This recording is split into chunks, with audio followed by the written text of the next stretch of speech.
there are some people that are going after Elon Musk, like the lower loomers, but the overwhelming majority of MAGA, at least in the last 24 hours, have gone after Vivek Ramaswamy. When Elon has basically said, and you said this on Twitter, virtually the exact same thing. Talk to me about that. Well, I think there's two little differences between, but you're right. They have not been happy with Musk. They've certainly criticized Musk, but with Ramaswamy, it's been very vicious and personal.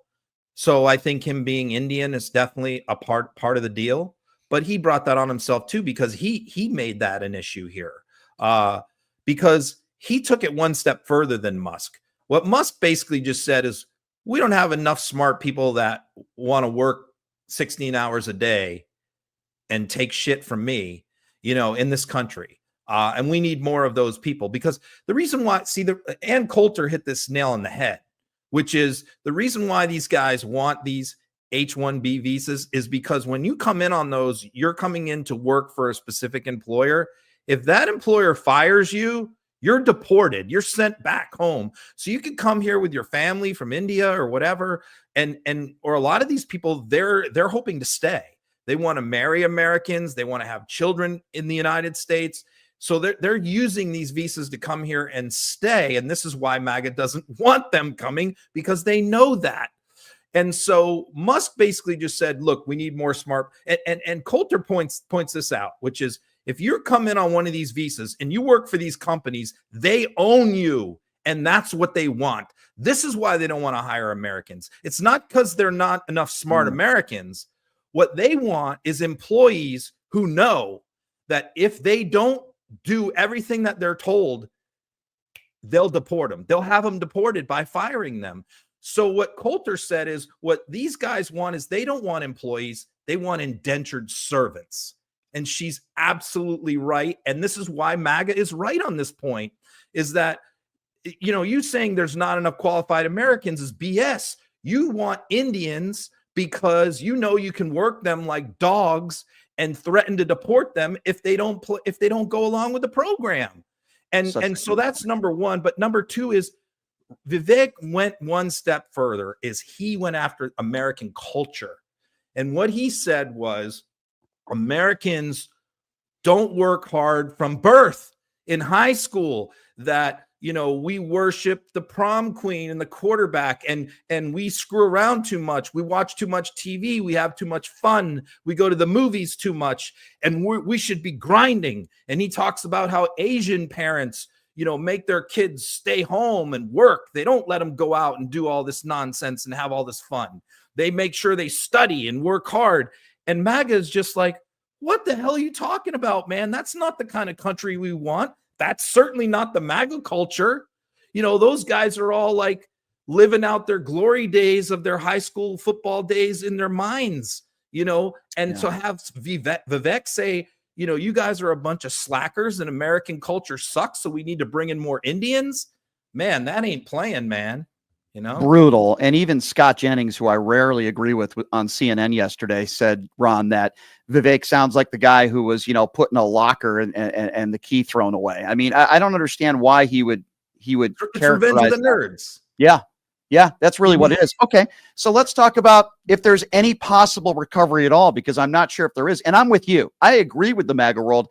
Everything you said so eloquently about this is why they want to do this. Can you imagine the advantage you have over an employee compared to an American citizen, that when you have someone from another country and you have such a stronghold on them, maybe if that's the right word, where you can fire them and they know that they're going to be deported and maybe their family's going to be deported, you basically own them.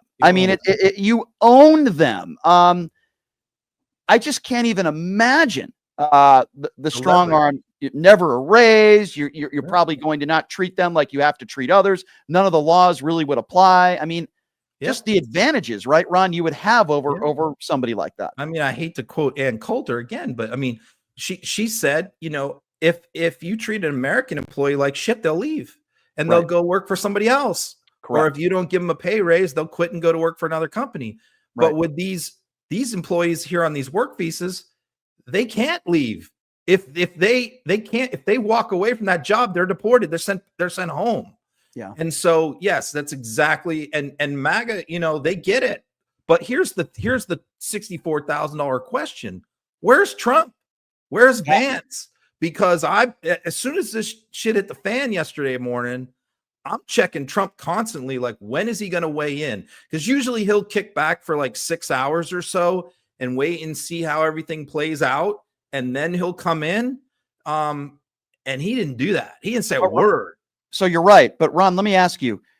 I feel like this had to be a conversation that Elon Musk has had with Donald Trump. It had to have been some sort of agreement. And I'm speculating here, but I believe what happened was Elon and even a guy like a Vivek Ramaswamy, who was probably in the room, talked to Trump about this, and they made a deal, some sort of verbal agreement where I'm going to put so-and-so amount of money into your campaign. We're going to do everything we can to make sure you win. And then if you win, you got to do this for us.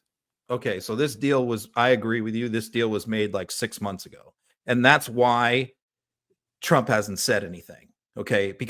And Vance hasn't said anything, because they know this deal's done and they know their people don't like the deal. So I think it was always the plan to wait until right after Christmas. Keep in mind, this happened Christmas night is when they first brought this up.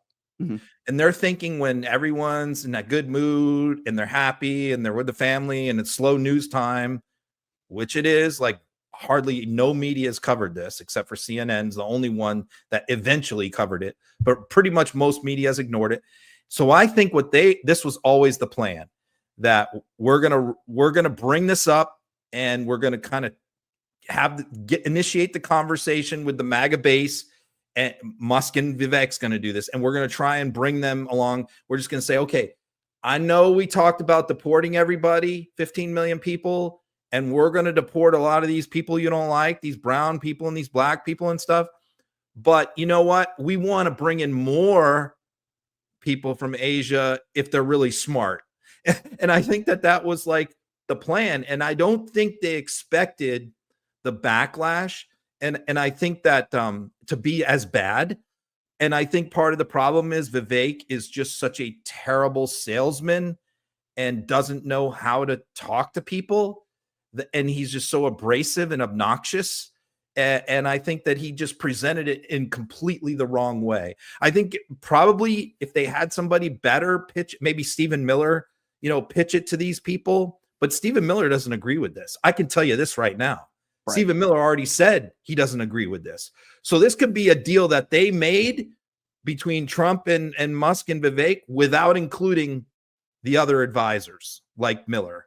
Could this be the end of the relationship if it doesn't go the way Elon Musk and Vivek? Because ultimately, Donald Trump is the guy that's going to make the ultimate decision here.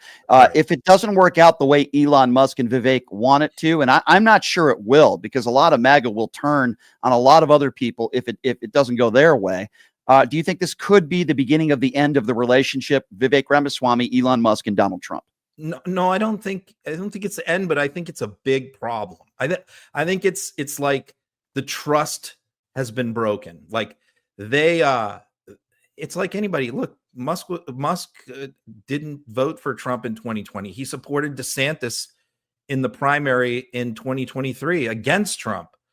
So I think that they were like, okay, man, you came in, you let us all back on Twitter. You gave us some money, you gave us blue checks, you gave us subscriptions, and you put in $250 million to help our guy win. So, all right, we're in, we like you now, but you're a little bit of a globalist. You got plants in China, you get a lot of money from the government. We're not really thrilled with all that stuff. Yeah. But we're gonna, and he's not a Christian. There's a lot of things that they're skeptical of him about. But I think that they put all that to the side.